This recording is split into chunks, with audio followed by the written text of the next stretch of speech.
ওই গতবারও তারা 2018 সালে কোটা বিরোধী আন্দোলন ওই আন্দোলনের সঙ্গে তারা ওই আন্দোলনের উপর ভর করেছে। এবারও আবার তারা নিজেরা আন্দোলনে ব্যর্থ, হেরে যাওয়ার ভয়ে নির্বাচনে যায়নি। এখন যদি কোটা সংস্কারের আন্দোলনের উপর ভর করে সরকার হটানোর অভিসন্ধি দুরভিসন্ধি বাস্তবায়ন করার সেটা হলো তাদের লক্ষ্য। কাজেই অশুভ তৎপরতা সম্পর্কে আমাদেরকে সতর্ক পাহারা সেটা আমি সবাইকে স্মরণ করিয়ে দিচ্ছি। আর আজকে আমাদের মূল আলোচনাটা হলো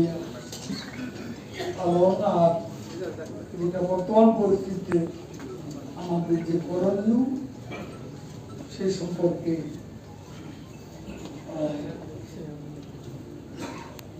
আমাদের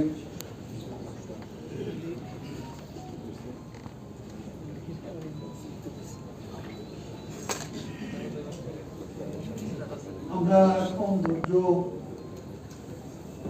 এবং সতর্কতার সঙ্গে অপেক্ষা করবো। কারো কোনো বক্তব্য সাংবাদিকরা চলে মামলাটাকে প্রলম্বিত করা, জামিনও চায়, তারা লিগ্যাল ব্যাটেলও ব্যর্থ। আর এই শহরে দৃশ্যমান একটা বিক্ষোভ মিছিল খালেদা জিয়ার জন্য বিএনপি করেছে এমন প্রমাণ আমাদের। মাননীয় সাধারণ সম্পাদক, একটা বিষয় হলো আপনিও সাইফুর রহমানই বারে বারে ছুটে গেছে। আমাদের কোন অর্থমন্ত্রী প্যারিস কনসোর্টিয়াম বৈঠকে যান, বাজেটের আগেও যাবে। হ্যাঁ বলো।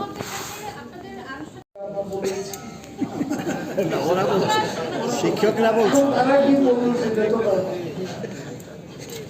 আমাদের সুবিধা অসুবিধা থাকতে পারে। আমরা তাদেরকে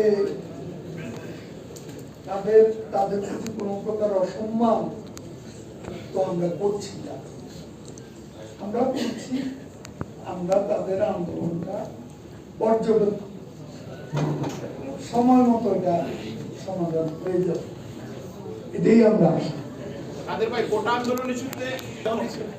আওয়ামী লীগ সরকার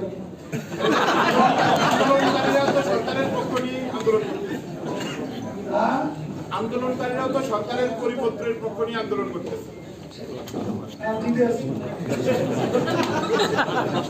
থ্যাংক ইউ।